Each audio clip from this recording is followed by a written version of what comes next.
Hey, everybody, and welcome back to Journeys with Jenny. I am Jenny, and I am so happy you are here. We are in early stages of this project, but I am so excited to share with you an interview. Not even an interview, it's more of just a beautiful conversation with a very dear friend of mine named Amelia. Amelia is a powerhouse woman and a dear friend who has helped me through some really difficult times in my life. She is the person I go to bounce off the crazy, spiritual, deep, how do we do life ideas. So she jumped on a conversation with me, and there's just this beautiful flow of talking about everything from ghosts and letting go to relationships to figuring out who you are. All of that is packed in here. So I'm really excited to share that with you. So thank you, everyone, and enjoy.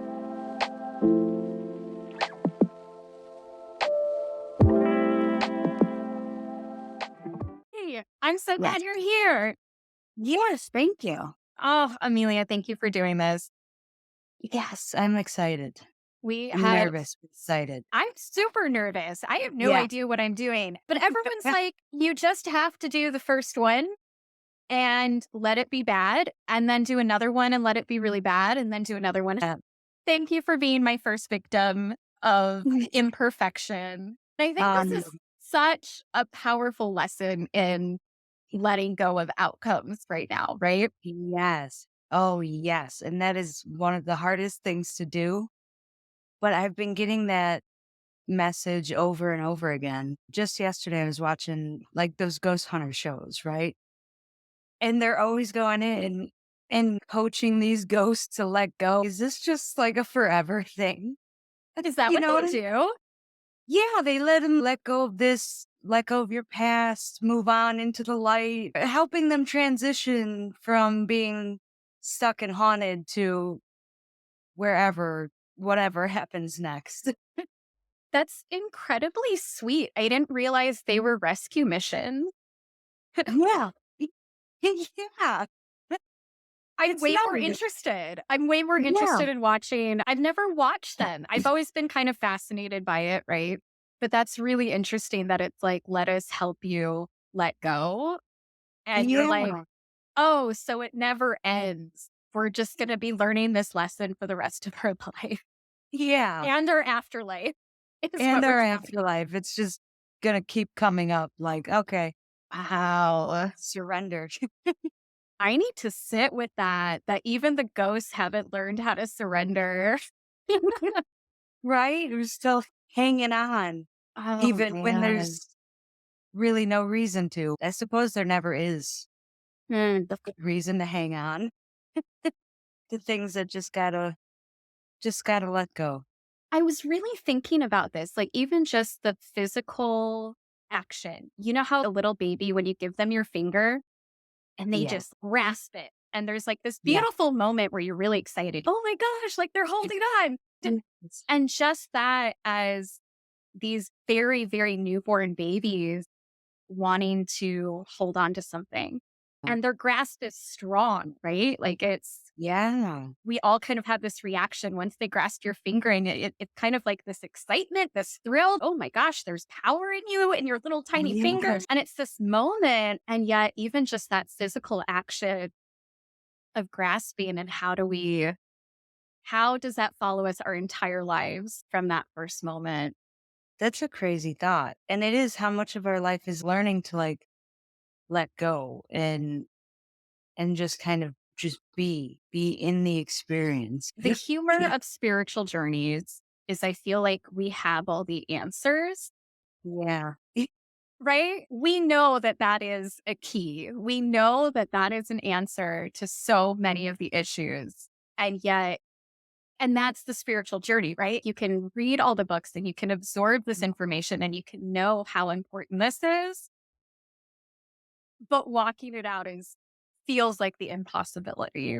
It's that paradox of just of I don't even think that's the right word. I think it's just the embodiment of all the wisdom that we collect in our lives, but being able to actually live it and experience that and have that be a part of who you are. Every single time I start to think about it, it blows my mind. I was thinking about this the other day, how how much I think I was talking with you about it, how we try to like transcend our human experience. Called out, yes. Yes. It's like this whole thing where we're trying to transcend this human experience, but the answer is we have to go deeper into it. We have to let ourselves feel our feelings and actually not attach to them, just let them go. We have to bring this wisdom that we have, that our bodies have already, that we've learned over and over again, and we have to actually do it. And that's the part that's like screeching halt, you know? That's the part where we're like, skip, let's move past that. Well, and I think you hit it too, because I've heard that wisdom a lot, right? Let the emotions ride, let the feelings ride, watch the wave kind of pass. I think that differentiation that I know I keep confusing is emotions with intuition, Mm, where you're trying to find that deeper knowing and that wisdom and that embodiment, like you said. But those feelings come and they feel so true because it comes with those physical sensations, right? So all our emotions carry these super physical sensations and it's deep in your gut. And we talk about those mm, gut feelings, and yet it's still just gut anxiety. It's not gut mm, truth, right? I have gut feelings and they are not good feelings, but this is anxiety. This is depression. It's this big swirling hurricane. And I think, like you said, how do we ride those waves and kind of let them go? But also learning how to trust yourself too. That is a really tricky one, Amelia. I don't mm. know if you have anything to talk about that of how do you learn self-trust when you feel like your emotions are constantly telling you things are terrible, things are awful, you're never going to make it through. Yes. And I have experience with that myself. I have depression, I have anxiety, I have PTSD. So those things, they come with those intrusive thoughts and the anxiety that's just there for no particular reason. The depression that's just kind of gives me that melancholy bent to everything. I've struggled with that for a while. I've had it for a while and I've tried many different things. The things that have helped me is mindfulness, meditation, not getting attached to the thoughts or the feelings themselves, and just the experience, the fact that I have felt that way and I have felt really good. There have been times in my life when I'm very happy. In general, that's more often now than it ever was. So I've been practicing that enough to know that they are temporary. The feelings are temporary, the thoughts are temporary, and the only thing that makes them stick around is when I'm trying to analyze them, or why are you here, or how do I get rid of you? And that kind of creates the attachments to them where it makes it a thing, it makes it something instead of being just an experience in this moment. Those moments can be very, very hard, like gut wrenching. You're stuck in that feeling of everything's horrible. But if you don't attach to it and you remember that this too shall pass, and you remember the points in your life where there have been good times, there has been happiness, and remembering the gratitude for those things and the people that are around you, it helps to get through those moments. When you're starting to practice that acceptance of this is just where I am right now and it will pass, you start to be a little bit more comfortable just observing yourself in the sadness rather than being in the sadness or the anxiety or whatever it is. You start to observe yourself in that, starting with your body sensations, like my butterflies in my stomach, like, oh, this is anxiety. This is me in anxiety. And my whole self is not this thing in anxiety, but this part of me is. And you start to learn to hold space for those parts of you when you are scared for no reason. When you're just like, oh, something's wrong. And you start to see yourself taking a step back and saying, this is just my nervous system right now. It's not me. I love that you're talking about this because this happened to me last night and today, really. My partner Mhm. and I have had like a really crazy couple of months. It's just been nonstop stress and it's just been building, building, building, building, building. He was coming home from a project and I was like, we're going to have to talk about this. Something's got to give, right? And he comes home and he was full of all of this good news. I wasn't ready for it. And I think when you said, this is my nervous system, I was still in like, Yeah. oh, everything's awful and we're going to have to fix it and da da da. And then he's coming to me and he's like, no, this project was postponed. This one's coming through. This is going on. This is going on. And he gave me a list of like five wonderful things that just shifted through phone calls and through messages that he just went through in the last day before coming home. And I felt terrible, but I couldn't switch off the anxiety. He's telling me these things. And I need a minute before I can celebrate because I was so set Mhm. and so focused on these issues, which sounds so silly, right? If a magical fairy comes and tells you that everything's better and you're almost mad at the fairy, my nervous system couldn't accept the good news. It felt unbelievable. I'm still mad. I still have some anger to go through, but I'll come around to the good news and celebrate with you, but I'm just not Yeah. ready yet. And it was such a strange reaction, right? But I don't know if anyone else, if you can identify, if anyone else can identify with that, of you're so stuck in your mud that even when something changes, Yeah. your headspace is still stuck in the mud, right? Yeah, your nervous system, it was gearing up for a fight, for you to lay out these things and have this discussion. I can laugh about it now, but a few hours ago, I still need to be upset a little bit Oh, longer. yeah. You know? Yeah. It helps me a lot to kind of take a step back. These are the physical sensations I'm going through. These are the emotions that are happening right now, and not get attached to any one story of it, because I can justify anything. You can logic your way into any emotion or out of anything. So just sitting and watching it happen and letting that kind of settle itself down, that has helped me tremendously in just being able to stay calm, not fly off the handle for whatever reason. With the observer and that deeper self. Richard Rohr calls it the immortal diamond, that Yes. thing inside of you that is eternal. If I've learned anything, it's that real voice always feels expansive, right? Yes.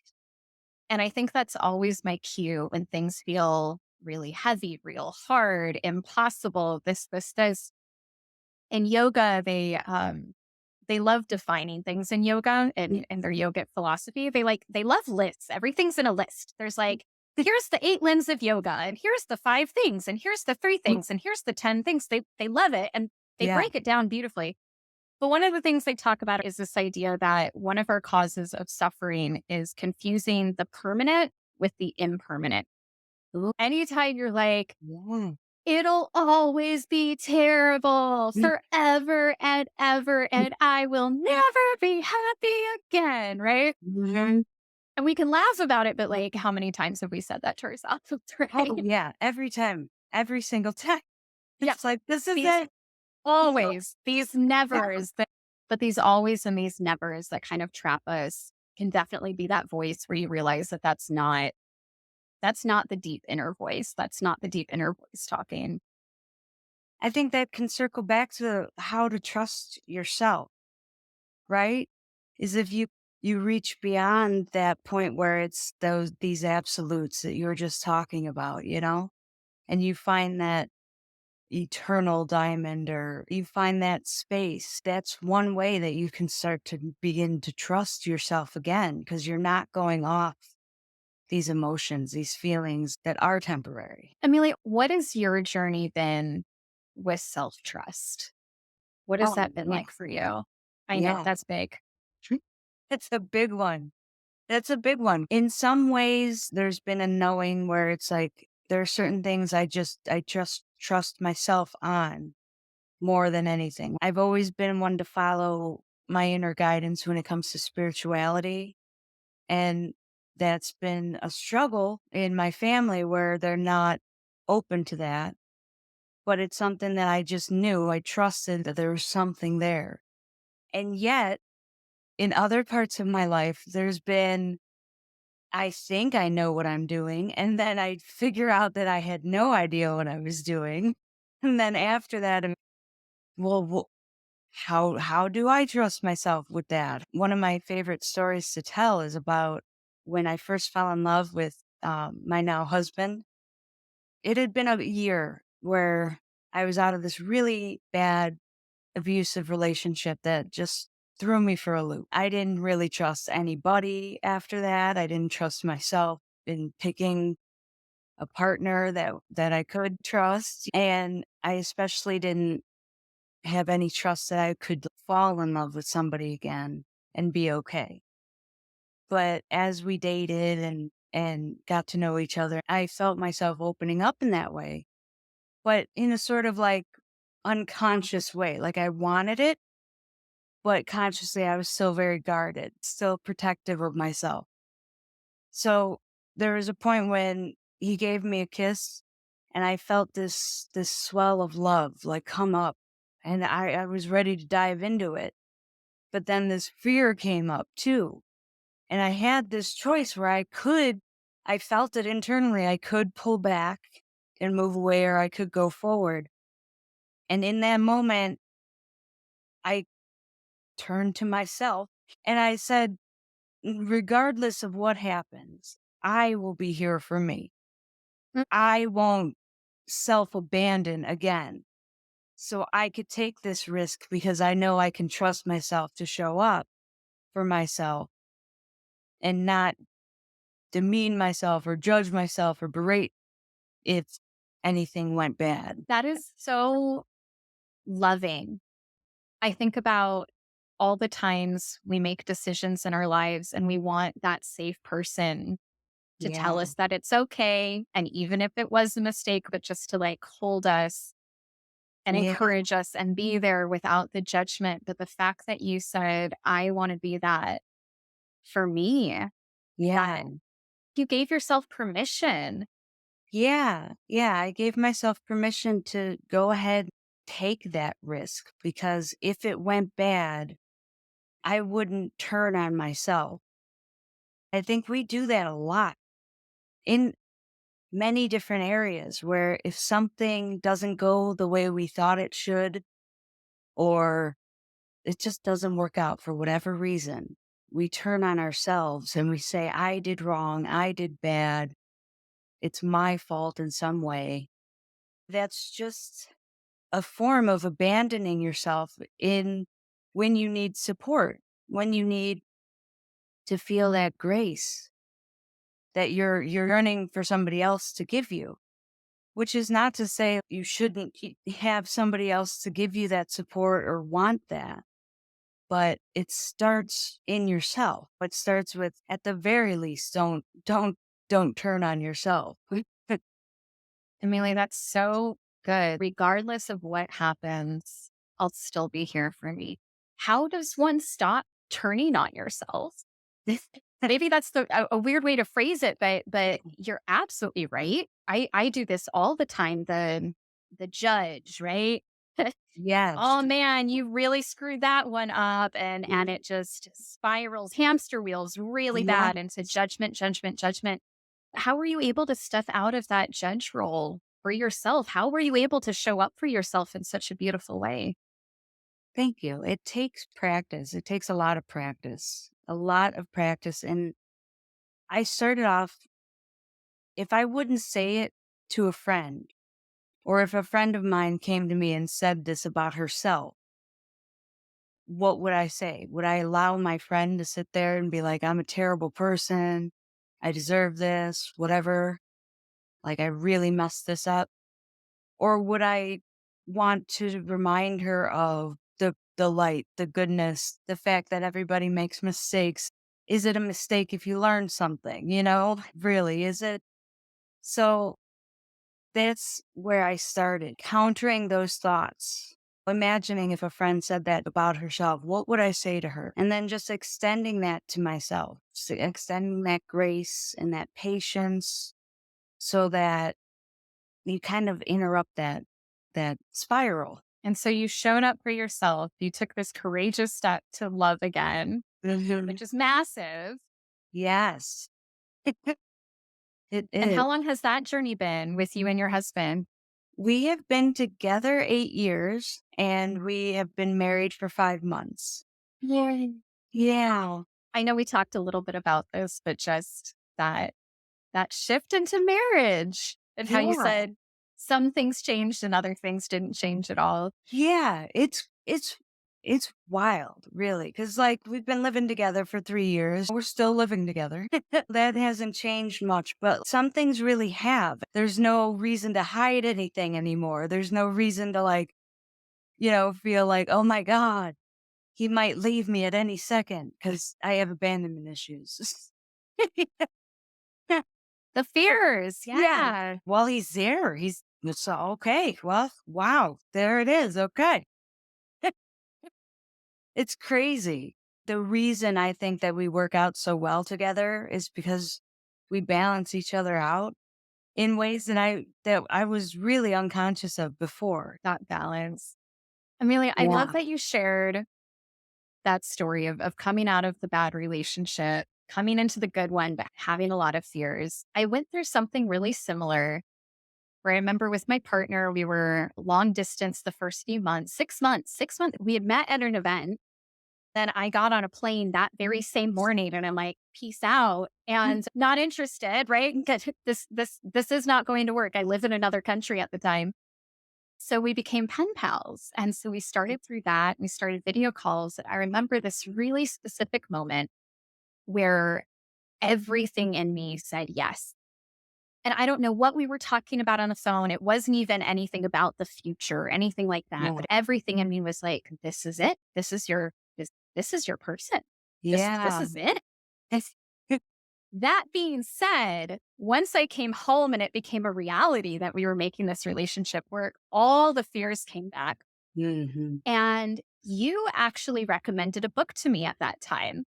And you recommended a book called Existential King. Ah, yeah. Do you remember this one? I do. Yes. And Existential King, do you know the author? Caroline Elliott. Caroline Elliott, Yes. Existential King. And to be honest, I don't think I finished the book, but I got to an exercise that was about naming your fears, Yeah. um, getting it out on the page. I realized I was trapped in this fear of it not working, that I've wasted my time, that all of this was a failure, that if it Yeah. doesn't work, this absolute fear that the relationship wouldn't work. And on the other side, I realized I was in absolute fear that it was going to work. Oh. Oh, yeah. I was terrified. And so even though I had that peaceful, wonderful moment months ago of like, this is great, this is your person, congratulations. Now that it was actually at that decision point, are we doing Yes. this? And that absolute fear of it working out. And maybe that sounds crazy to some people, but think about that. Your life will never be the same. Yes. Your life choices, the compromises that are going to be coming in, your Yes. lifestyle, what country I'm going to live in, all of my identity was suddenly at stake if this Yeah. relationship was going to work out. Massive changes were going to have to happen in my life. So you had recommended that book that I remember it was like a fear inventory. I think that's what it was. The deepest fear inventory. That's The what she calls it. deepest fear Yes. inventory. Yes. And I highly recommend everyone to check this book out. I think that's why I never finished the book because that exercise radically changed. I did that exercise and I'm like, cool. But realizing before that, I had not named that I had a deep fear of the relationship working. It gave me so much to unpack and work on and realize why things felt so tense and why I couldn't just be happy because I was like, I I don't want it not to work. I don't want it to fail. And I also am terrified that it is going to work. And so it's walking this very weird line of zero Yeah. commitment and complete fear. Wow. That's crazy. We do that to ourselves so much where we think we fear one thing, but really it's something like way in there. Wow, that's crazy. Amelia, it was such a door opening for me when I was able Uh-huh. to journal, I am afraid of this working. I had fears about this working Yeah. and that gave me something to unpack. That gave me something to work through.